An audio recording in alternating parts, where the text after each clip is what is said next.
3-2 it would finish, and it turns out it's Hansi Flick, who's pretty good in finals. It must be a feeling that he's been having, because if you look at his finals across his time with both Germany and what he's done with Bayern and what he's done with Barcelona, he has managed to win almost all of the finals that he's played in, and today is another final win today. It is 3 from 3 with Barcelona. So Hansi not Flick, almost all according to this list. Okay, I've got 7 of the 8 finals he's overseen going into this game. That's it. You're going against. Yes, going against our the statisticians today. Yeah, going against them. I like it, Kay. All right, Luis Garcia is with us, joining us now. Luis Garcia's got to be happy after seeing that. Another win for Barcelona, a worthy one for you, Luis. Yes, another win. Good job by the Hansi Flick's players, but definitely it was more even than we thought in the beginning of the game by the situation that the both teams arrived to this final.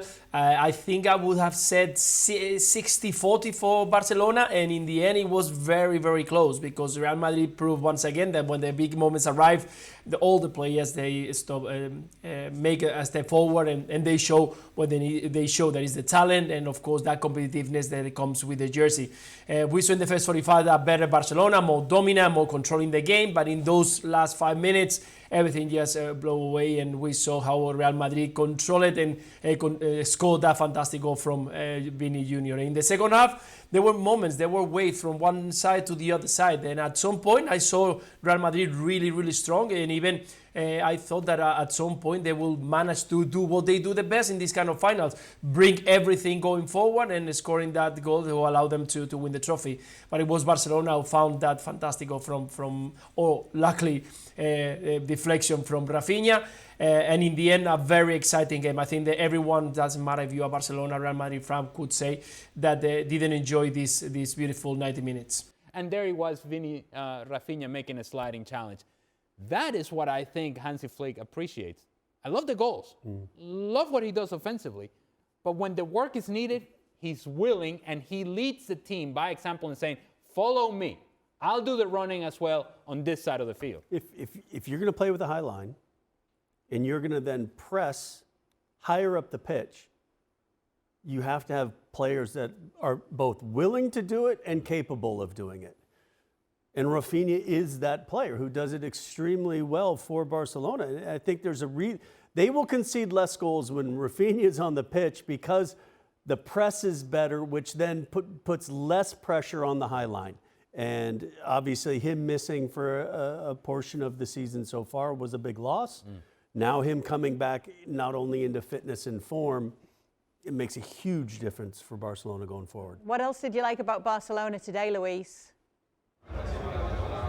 Well, I think they got a good rhythm. They control well the game for many minutes during the game. I think that Frankie de Jong and Pedri did a fantastic job doing that, trying to keep the rhythm high or slow, depending on what were the needs of the team. I think in defense, we didn't see anymore that high line, that aggressive high line. I think the Hansi Flick has managed to control a little bit. The line was high, the pressure was high, but for many minutes when you could see that Vinicius Jr. was hanging on the left side, there was a control over that kind of situation. There was no anymore, let's go forward, let's bring the high line, just being aggressive and being exposed. I think there's been a talk there, and we've seen a more controlled Barcelona, more narrow, more compact, and that high line just being done perfectly when it has to be done. So I think there is something that it has been done there for Barcelona. Very important for what is coming next, because it's not only about today, it's about what is coming in Champions League, in the Copa del Rey, and of course in La Liga. If I can just, because we haven't spoken enough about the high line, if I can just address that for a second. Today wasn't exposed nearly as much because Real Madrid was so far back, so deep, particularly in the first half. So even if Real Madrid won possession of the ball, they had no outlet. There was no threat in behind. The only threat that came in behind was because Vini was dribbling past people to get in behind. So really, today was not the day to say whether does the high line work or not work. What worked was the pressure. The initial pressure that allowed Barcelona to get possession of the ball right away and get on the attack right away. But Real Madrid had so many numbers behind the ball that by the time they won the ball, there was, again, nobody making a run in behind, no outlet, no way to stretch Barcelona. it was all done individually by the effort of Vinny Jr. in particular. Other than that, no real threat. The effort from Vinny Jr. with the ball. Correct. Because multiple times Gonzalo Garcia tried to start to press and then realized that he didn't have any help, so there's no point. I might as well just step back and get into defensive shape because nobody else was going to help him with that press. In this stage, when you knew you had a not 100% Mbappe to come on, and you had a guy that was tormenting Koundé, tormenting him throughout throughout the whole match, and you needed a goal. It really, and you've been battling with this player. You've had these situations, and now here was an opportunity where the player and the manager could come together, and the manager could say, Vinny, yes, this is what we want to see from you. And instead, all that focus gets shifted to him pulling them off at an unideal moment for no reason. But you listened closely to Xabi Alonso speaking after the game when he explained why he did take Vinny off. Well, according to Xabi Alonso and what he said in the press conference in very clear Spanish, and I hope I still understand my native language, he said, well, look, Vinny, he lasted for 85 minutes at a very high level, but he asked to be substituted because he was struggling with cramps. Now, I wish you could have seen the press conference with us, because while he was saying what he was saying, it wasn't all that convincing. I wasn't convinced that he was telling me exactly what happened, because he said he lasted 85 minutes. He didn't. He took him out in the 81st or 82nd minute, right? Beyond that, even if his leg is falling off, you leave him on the field. Because 30 seconds earlier, he was running circles around Jules Koundé, and he was the one player that consistently had been good for you offensively. The only threat that you had in the attack up until that point had been Vinny Jr. So again, even if he says I'm cramping, hey, you give him some electrolytes. Yeah. Here you go, buddy. 5 more minutes. 7 more minutes. You're gonna be stuck out there, because I want you to be the guy that I think you can be for us, and that you've already been for us in this game. This was, I don't think there's any argument that this is the best game that Vinny Jr. has played under Xabi Alonso, and you take him off the field. I don't get it. Well, he ended a 16-game drought as well with his goal, so he's feeling better about himself. Well, but also there was a reason when you were also going to be probably cheating a player at this stage, because you're down a goal. You know that Barcelona's had better possession. So now you're saying, okay, let's not get all 11 behind. Let's actually leave Vinny, who might be cramping a little bit, and a little bit higher. They're going to Barcelona, then they're going to keep a couple players back because they know they've not been able to defend him one-on-one, that Koundé is going to need some help. So it might just open up the space and say, okay, Vinny, look, wait for that opportunity when you get the ball to go take somebody on, because you're having that day. And instead, you pull off your most dangerous player. Yeah, the best defender today for Barcelona against Vinny Jr. was Xabi Alonso. For the life of me, even if he was struggling physically, just the threat of Vinny was keeping Barcelona focused on Vinny. And that free space up for the guy that you just brought on, who is less than 100% in Kylian Mbappe and needs all the help that he can get. Instead, you make a decision for Barcelona. Xabi Alonso did Barcelona a favor. Ask Luis Garcia. He's a Barcelona fan. Ask him if he was happy when he saw Vinny Jr. come off the field. I'm sure he was. Do you agree with what the boys are saying, Luis? Yeah, I think it wasn't the right moment to take off. We saw Vinny Jr. just walking out of the pitch from the side one, they then go to the middle to say goodbye to or wishing the best luck to the players coming in. I think it was always a threat. I think when Vinicius Jr. is in that kind of moment, even though if he's cramping, I mean, unless they cannot walk, and I don't think that it was the case, I think there is always a threat. Having him in that left side, you can tell him, listen, just stay there, just don't move, don't run back, don't make any pressure. But with Barcelona, with one player less, and having Vinny Jr. in the top form, sharp, and with that confidence, that's where he's more dangerous.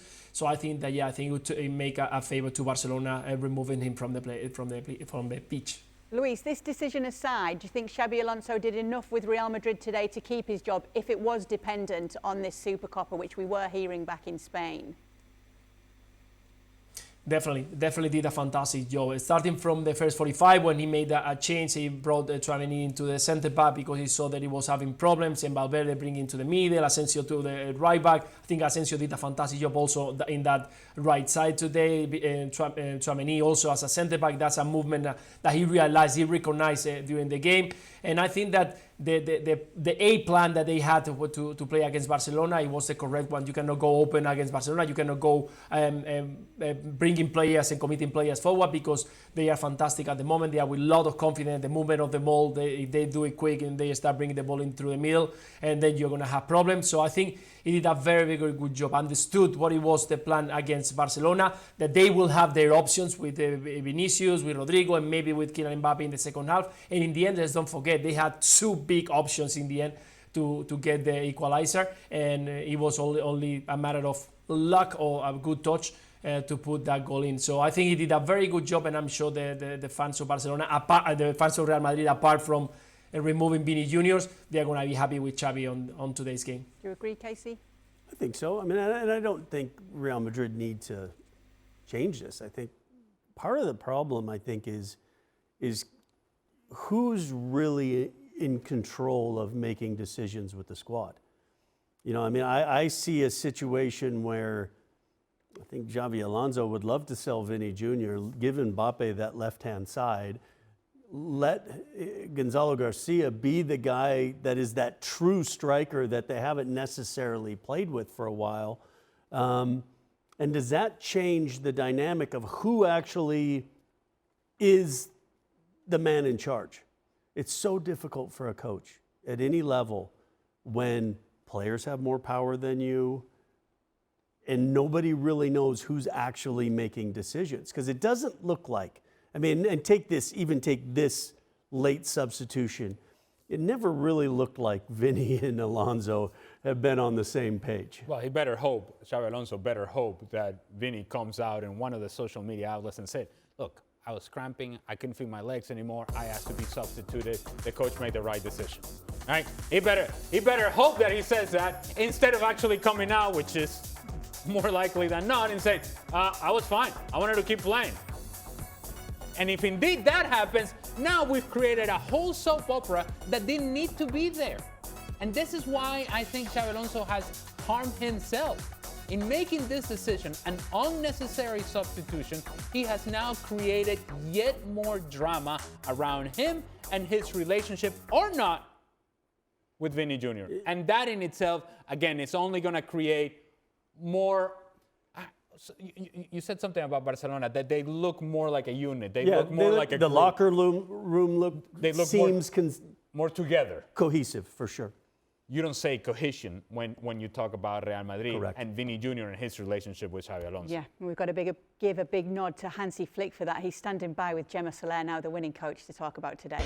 So, Hansi Flick, congratulations on this win. I only have two questions, so I'm going to ask you to define this game, a bit chaotic. What did you tell the players in the cooling break, because it changed the first half, and how proud are you of this team? No, very proud. So I think we played like we wanted to play. We play like Barca normally wants to play, our philosophy, and this is good to see. So I think we have a lot of ball possession today. But at the end, the most important thing that we won, and I think also we deserved it. And the last question. Yesterday you mentioned that this title maybe is not the more important, but last year it brought you so much energy. You think it's going to be like this season to pursue the Champions League, the La Liga, and all the challenges?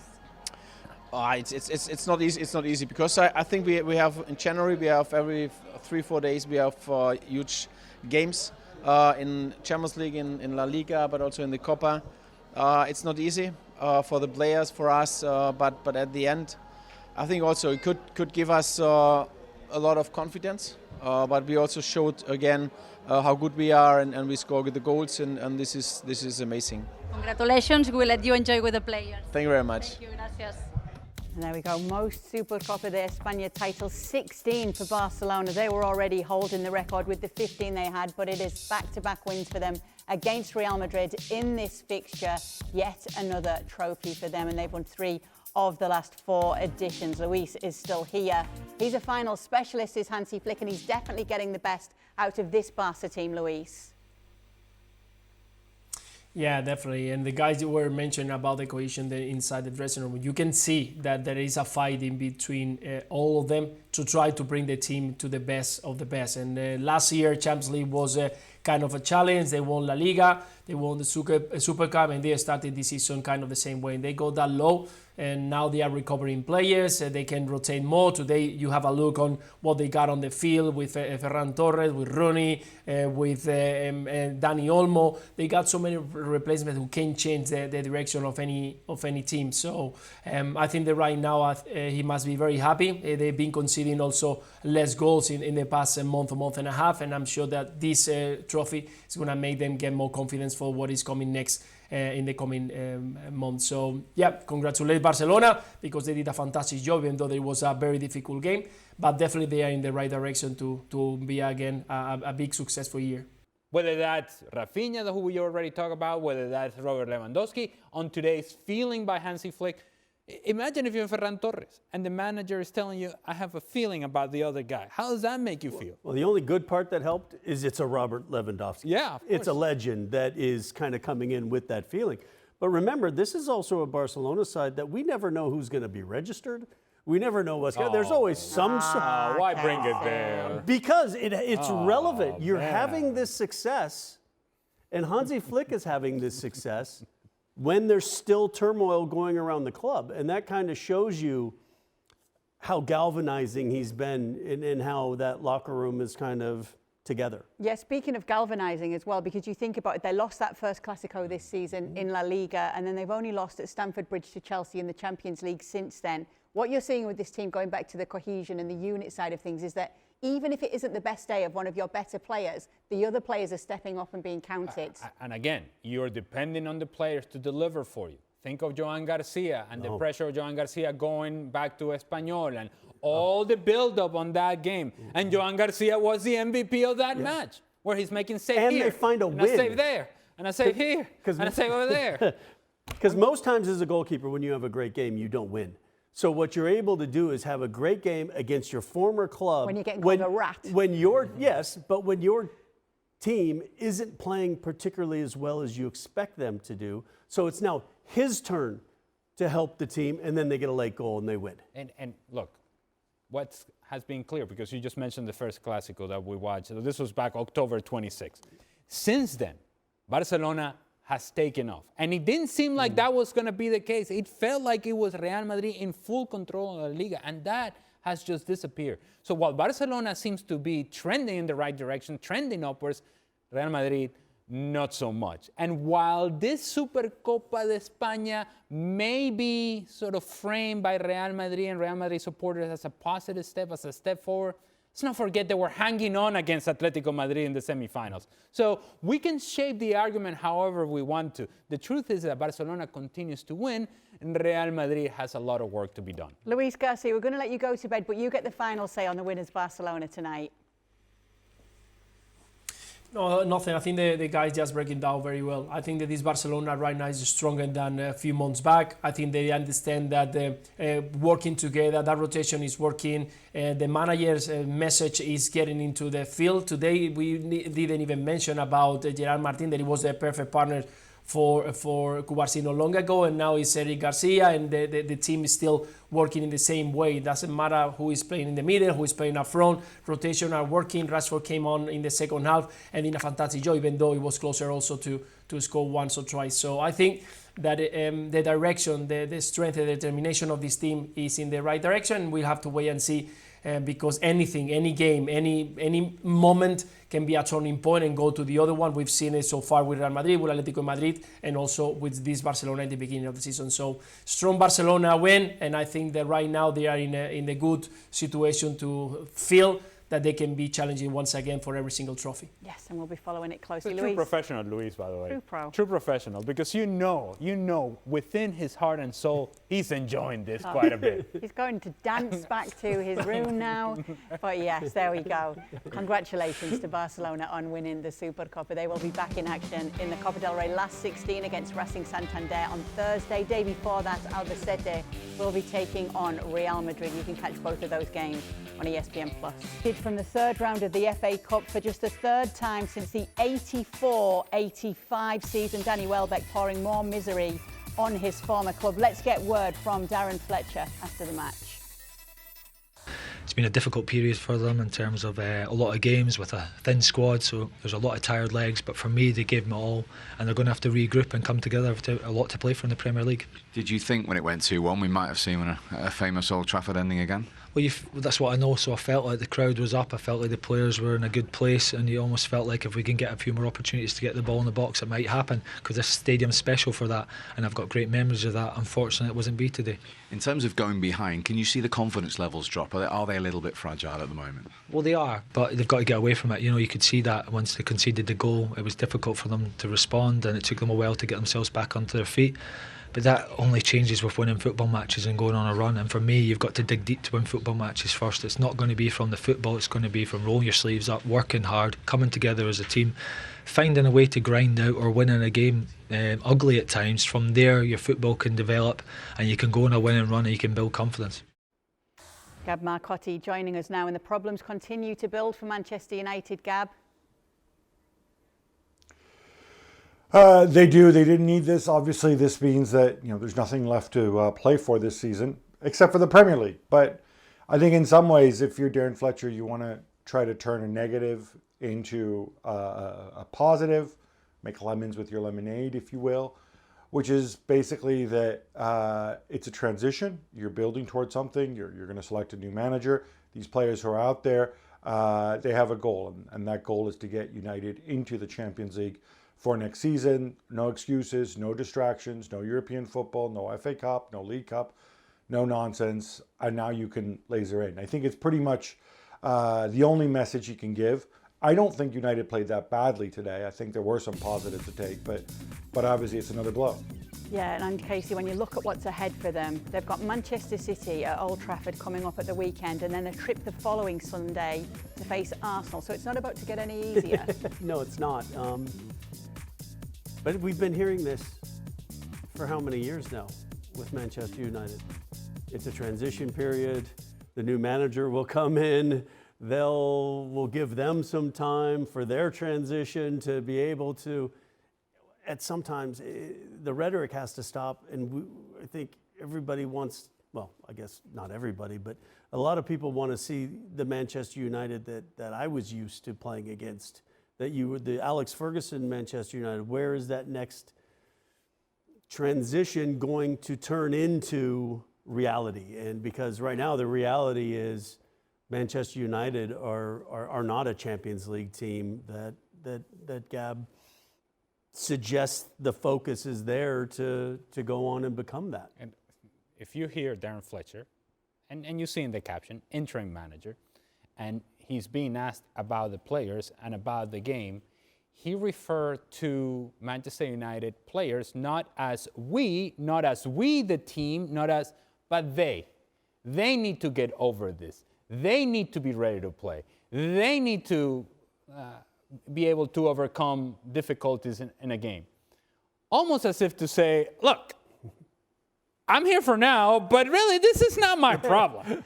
This is somebody else's problem, and I'll take care of this for as long as you want me to, but they. So who takes responsibility? Because if the interim manager is saying it's going to be somebody else's problem, and then the players are not taking responsibility of their own performances, this is why it gives you an insight as to why this club is where they are. Everybody's like, it must be Amorim, it must be that guy, it must be Ten Hag, it must be them, it must be they, and you continue to see the same things over and over and over again. Well, it's not his problem, but whose problem is it going to be, Gab? Is it Ole Gunnar Solskjaer? Is it Michael Carrick, who is taking over from them, not us, them? Personally, I think that obviously a lot of the buzz has been, I think probably also fueled by a lot of the former Manchester United players who kind of populate the punditocracy and the commentariat. Seems to be about Michael Carrick or Ole Gunnar Solskjaer. Personally, I think if you're going to go interim, you go interim. if you bring in Michael Carrick, I think you have to give him the job and not just say, hey, you're here to fill the seat till the end of the season. Solskjaer, been there, done that. What, you're going to learn from your mistake in the past where he won a few games and suddenly you said, oh yeah, he's the right man, let's give him the job on a permanent basis, when clearly that didn't work out. Certainly the noises that are coming is that, well, we can look at one of these guys through the end of the season and that'll buy us time to go and select the manager that we really want, bearing in mind that there's obviously many more managers you can pick from if you make a change in the summer and if you plan it out. Problem is, we've been here before. That's what happens when you sack a guy, or maybe he sacks himself in mid-season. But they're not in such a bad spot in the table. Yeah, well. Like if you're looking at who could take over and have this job to be attractive for. Yeah, so there's a way to formulate that argument and to package that argument and say, hey, look at you. The feeling about this club is very low, and yet, if you look at the standings, there's a run to be made. And while you can package that argument to whoever this next manager is going to be, it's difficult to package that argument to a Manchester United fan who's sitting there in Old Trafford today and seeing Danny Welbeck score goals against you. And you can't get past that. This is the reality of this club. That Danny Welbeck, who basically, hey, see you later, not quite good enough to be here, is now thriving somewhere else and coming into Old Trafford and scoring goals that eliminate you from the FA Cup. That is the reality. And so, yes, you can package the conversation. Marcus Rashford winning the Supercopa. Or Marcus Rashford. Hey, winning the Supercopa de España and thriving. A guy who was basically training with the reserves over there. It's like, no, he's not good enough to be here. He's got to go over there. It's hard to make an argument for the whole structure of Manchester United right now and for that argument to be believed by anybody that can actually look at the facts. And so Arsenal march on in the FA Cup. Our Archie Rintut was at the stadium today and caught up with Mikel Arteta after the game.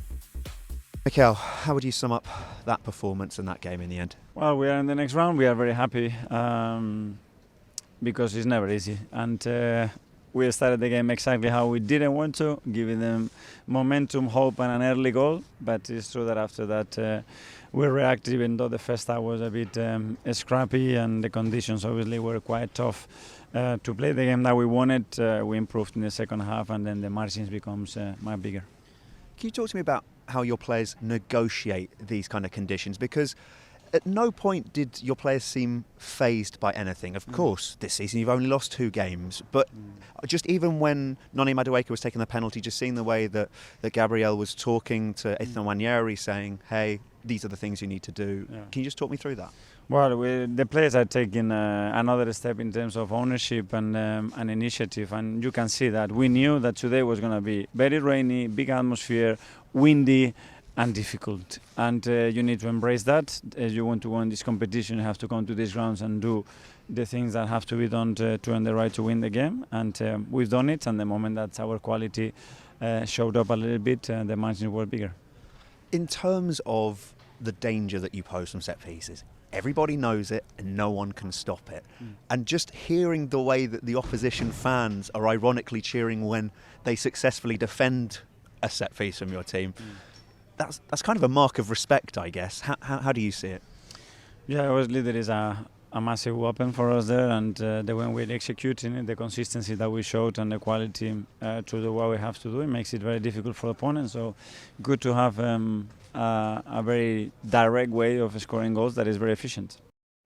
Yeah, granted they're against lower opposition today, but those set pieces are serving them well, even against their peers in the Premier League. Yeah, KC. when you play for a team that scores a lot of goals on set pieces, you always feel like at any time there's a foul, there's a corner, there's a chance, and it's so much more difficult. You think of like the trend of got to play out the back.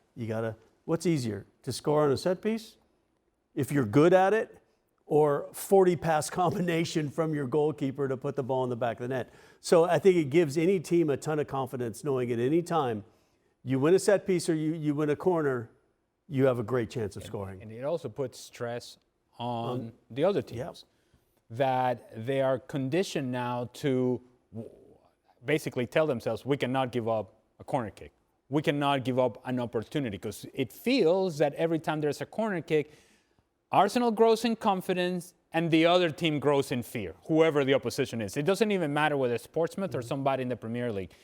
Whenever Arsenal gets a corner kick, now they're to the point to where it is fearful defending. Rather than commanding defending, it is fearful defending. And you're hanging on and hoping that the service is not good.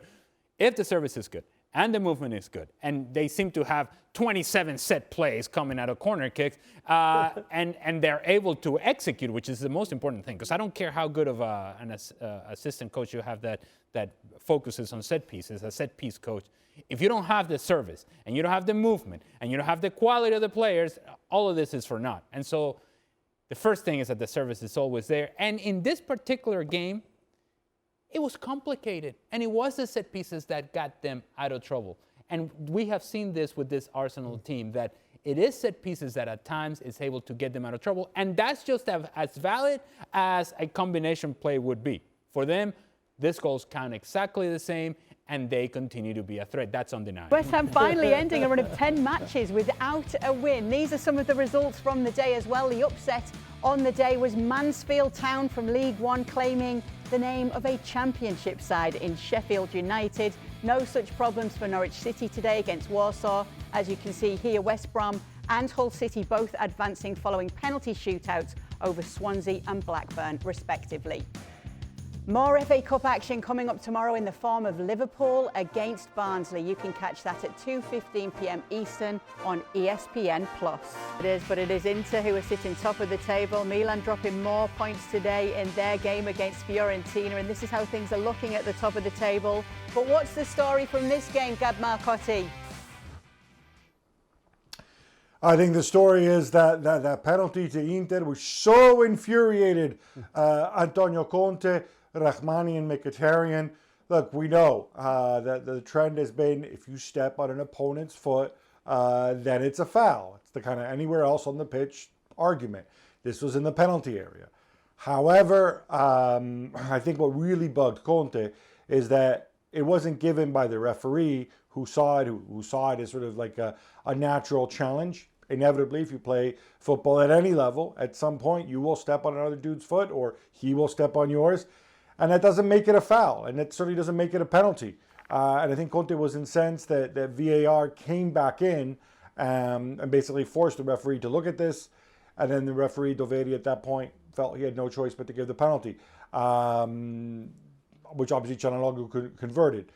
Now, when you have McTominay in Serie A, you're never out of it, and they got that late equalizer. But Conte not happy at all today, as we saw. Inter sitting top of the table as it stands, though, right now, Gab, and obviously we've seen it a bit closer. Are they going to pull away and win the title this year? Look, they certainly have the talent to do it. I think, and they have the squad. You know, a lot depends on who goes further in the Champions League and how long are they going to compete. Them and Napoli. Obviously, Milan don't have this this issue, but I think this is a really well-drilled machine. I think they've added a dimension since Christian Kivu came.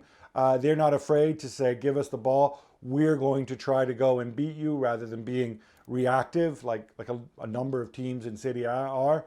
So they can go and press you high. They can sit. They can beat you many different ways. But I think today they got a real scare from Napoli. I mean, forget the penalties. I thought Napoli, certainly in that intermediate period of the game, sort of from the equalizer right up until the penalty, it certainly felt to me like the momentum shifted and it looked as if Inter were outplayed there. But again, Inter never say die. They get back into it. And then, of course, McTominay with the equalizer at the end. So I think if you're Kivu, you realize this team can get better and this team probably needs to get better if they're going to win the title. Yeah, no doubt more talk about Conte's outburst on the latest Gab and Jules podcast. That will drop tomorrow, so you can hear more from Gab and Jules wherever you get your podcasts. Bayern Munich put an 8 past Wolfsburg, and yes, you can imagine it. They are doing pretty well in the Bundesliga this season, as too is Harry Kane. Here he is after the game. you waited a little bit and then scored an absolute dream goal. Tell us about that scene and how you hit that ball with your foot. Yeah, it was one of those where obviously Lucho played me the ball and the space just kind of opened up, and I always feel like in that kind of left half position I can use the defender to kind of bend it around him. This one obviously come off perfect and couldn't have been any more top corner maybe, so of course looks nice on the camera, but a goal's a goal, so I'll take it no matter how they come. And there we go. Bayern Munich riding high at the It's top over. of the table. It certainly is over, but let me just show you, it is not only exclusive to Barcelona that I asked this today. Okay. Champions League is what's got to be on their mind. That's what they're focusing on now. Have they got the team to do it? Yes, no question. And again, I think when we get into those quarterfinals and you've got, 8 very good sides, who then has that togetherness, has that moment, has the stars that rise to the occasion to be able to put you over the top. The only thing, my question mark will be, will Bayern be in such a cruise control mode that when they do get pressed in those knockout stages, is the mentality there because it's been so easy this season in the Bundesliga? My concern with Bayern Munich is actually an area that some people may think is an area of strength for them, and that is the midfield. You have Kimmich, Pavlovic, sometimes Goretzka, sometimes Konrad Laimer. Maybe there will be a return of Jamal Musiala, who will lift this team, but he's more of an attacking presence. If you match that midfield that I just mentioned, those players, against Frenkie de Jong, Pedri, Fermin Lopez, or maybe Rafinha drops into there, or maybe Dani Olmo drops into there, or maybe you push Eric Garcia into that area of the field. Look, I think it's, in that case, in that matchup in particular, Barcelona are superior. And those are the sort of conversations that you need to have when you're talking about, well, you're playing against Arsenal, or you're playing against PSG. That's the competition that we're talking about, and that's the comparison that we're talking about. Now, they have everything you need in order to make a deep run. And the X factor is going to be not Harry Kane, not Luis Diaz, not Michael Olise, indeed the return of Jamal Musiala. Because if he's able to play that role underneath, it frees Harry Kane to stay in a more central position, still could be more of a playmaker, but it gives another player that people have to pay attention to. And alongside Jamal Musiala, I would also say the growth and maturation process of Lennart Carr. If he continues to grow at the level that we have seen so far, then them two can be the difference makers that they may just need in order to make a difference in the final stages of the competition. But yes, they're very much a team that will be there or thereabouts. Hello and welcome into the latest edition of Extra Time. We've got Casey and Ali here in the studio. Gab is with us as well, and we've got the questions to ask you on what's been a big day of football action. So let's get to it, because we've had to talk through 8 goals in Bayern's game today. All right, Ali, after today, do you think people will finally see that sleeping on Rafinha is a crime? Is anyone actually doing that? A couple of years ago, maybe. Maybe a couple of years ago. Maybe Hansi Flick would argue that those that selected, I think it was the best 11 or something like that. He wasn't included. Maybe that's the direction this question is taking. I actually think that, and I'll challenge anybody to find any other player at the highest level that has taken his profile to from where it was to where it is now. Rafinha was borderline on his way out of Barcelona because it was felt that he wasn't quite the player that he thought he was gonna, or that they thought he was gonna be, and has now turned that into, he was on his way out to now he's on his way in, to staying, to being the captain and being not only a key contributor but an impactful player both for Barcelona and now his national team in Brazil as well. He has taken his profile to an entirely different level. And we're hearing in the press conference from him today that he said he would have gone had Hansi Flick not came in. That's what encouraged him to stick around, and obviously it's been a match made in heaven between player and coach. Okay, Gab, who leaves Real Madrid first? Vinny Jr. or Xabi Alonso? I know what Casey thinks of this. Ooh. Well, that's a good question. I mean, I think the reality is, as we saw in the summer, there isn't a massive market for Vini, for the simple reason that he makes a ton of money, and the teams that can afford them either have other options who play his same position, and there aren't very many teams that can afford him.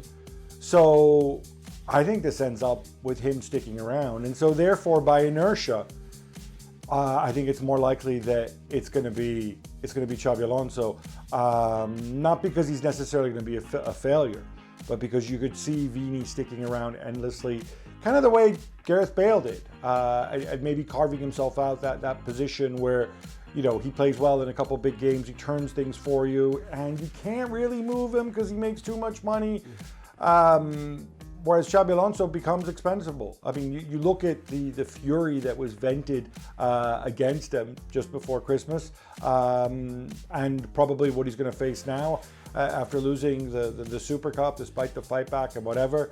So I'm going to say Vini will outlast Xabi Alonso. Also because I'm not in charge of Real Madrid, Florentino Perez is. What'd you say, Casey? Yeah, I think Gab makes a clear point. They don't want to give Vinny Jr. away. And is Vinny ready to go to Saudi Arabia, which might be the place that would pay the money to get him? But also you have to understand, it's not as if Vinny is going to be an easy person to put into your locker room. You've seen that he's always wanting to fight somebody.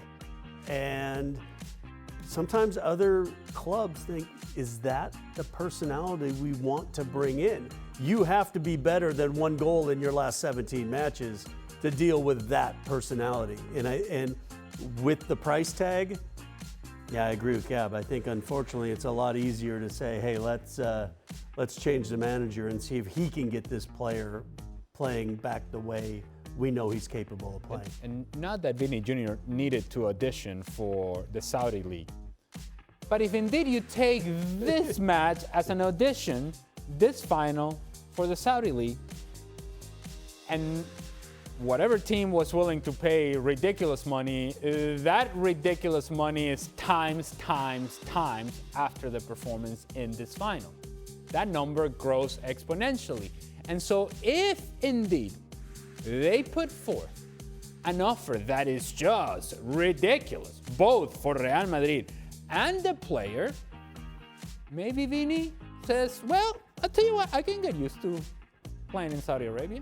And Real Madrid will be more than happy to cash on that and sort of pivot and move away from the Vini experience. But that's a huge decision to be making. And I don't know that Xabi Alonso outlasts Vini in order to have the power to make that decision. All right. Ale, is anybody other than Manchester United fans surprised with the result versus Brighton today?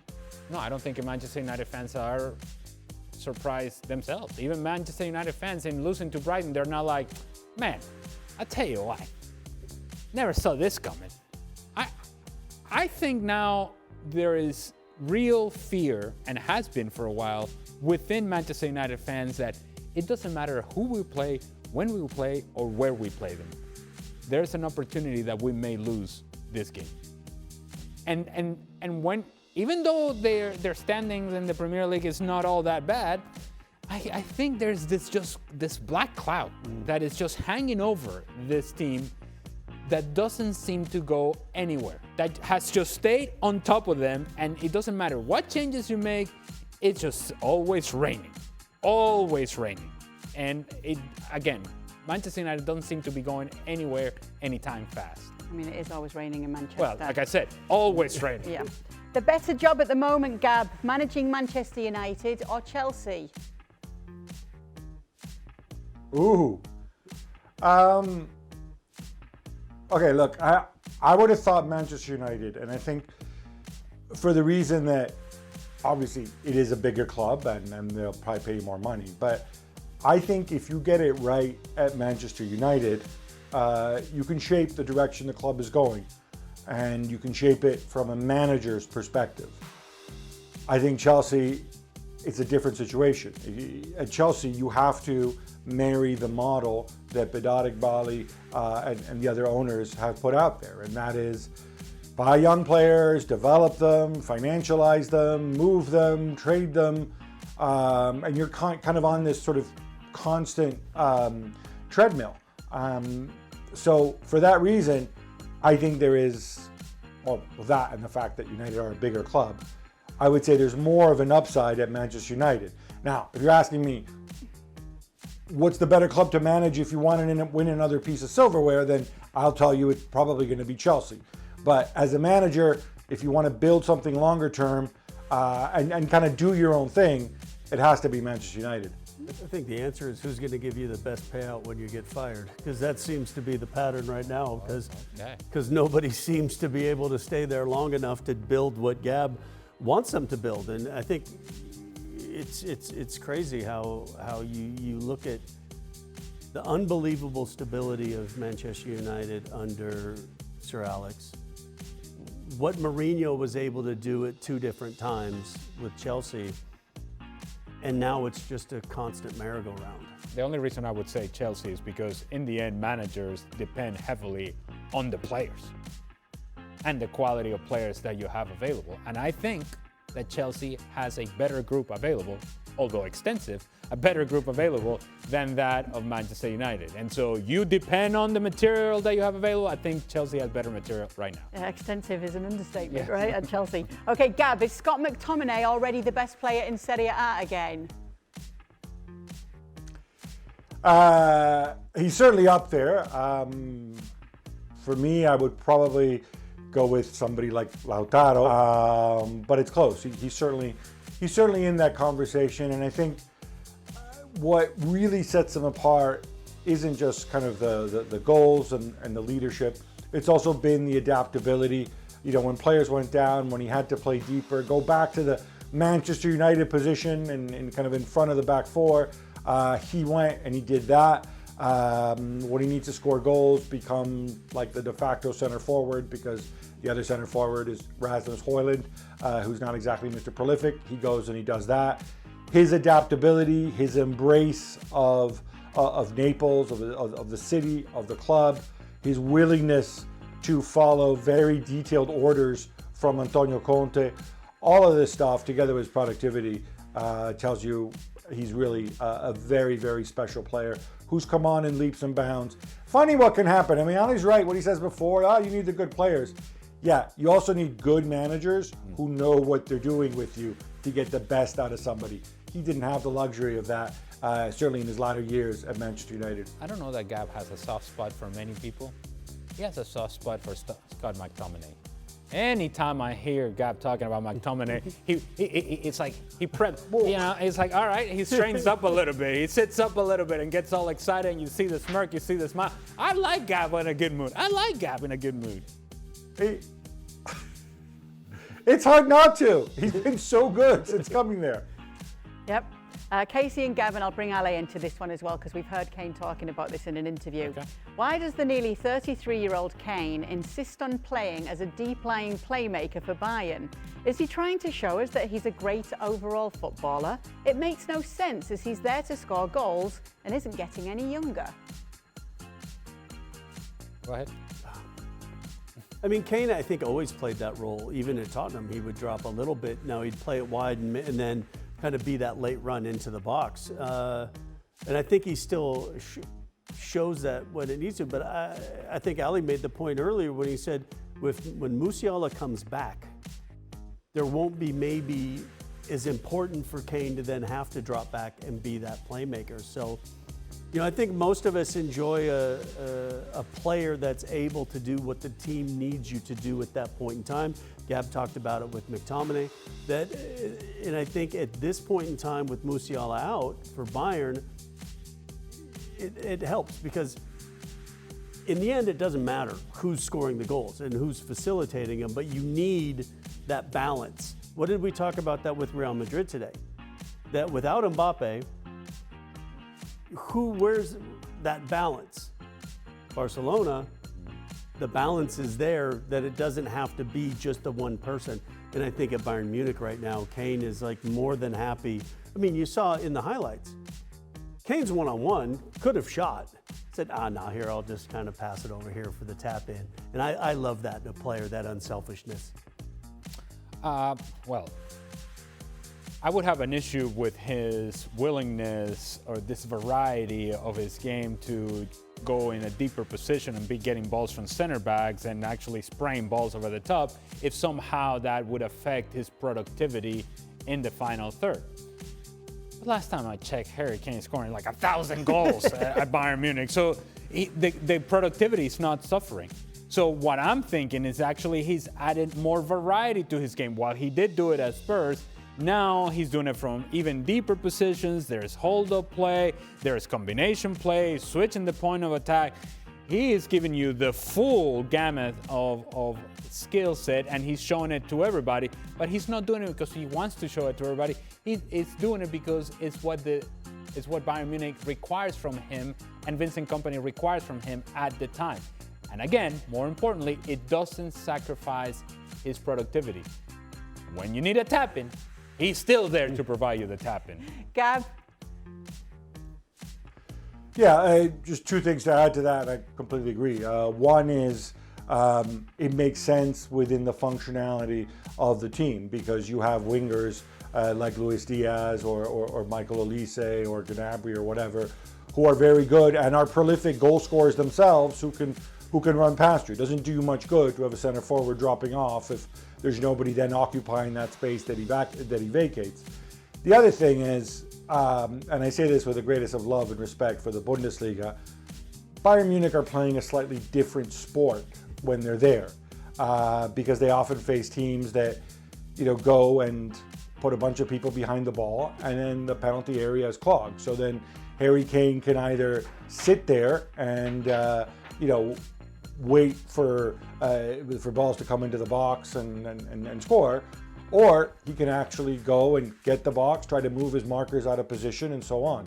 If Bayern played a transition game where they're sitting and playing on the counter, and he had space ahead of him to run behind, sure, maybe he would occupy a more central position. But I think, given the way they play and given the way their opposition plays in most games, it makes a lot of sense for him to go and find space.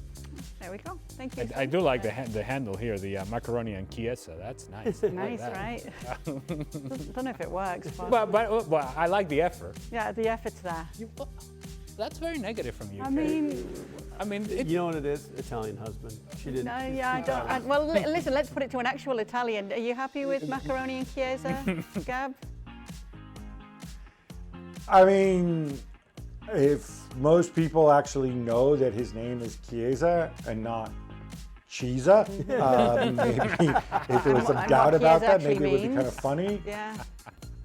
Okay. So, oh yeah, there's that aspect too. Chiesa literally means church, exactly. Of course, that's which some people may have some issue with that, but hey, I'm fine. He gets points for effort. Points for effort. It's right. cute. He doesn't necessarily pull it off. It's a nice effort. Yeah. Tough audience today, let's say. Well, you. Yes. Not them.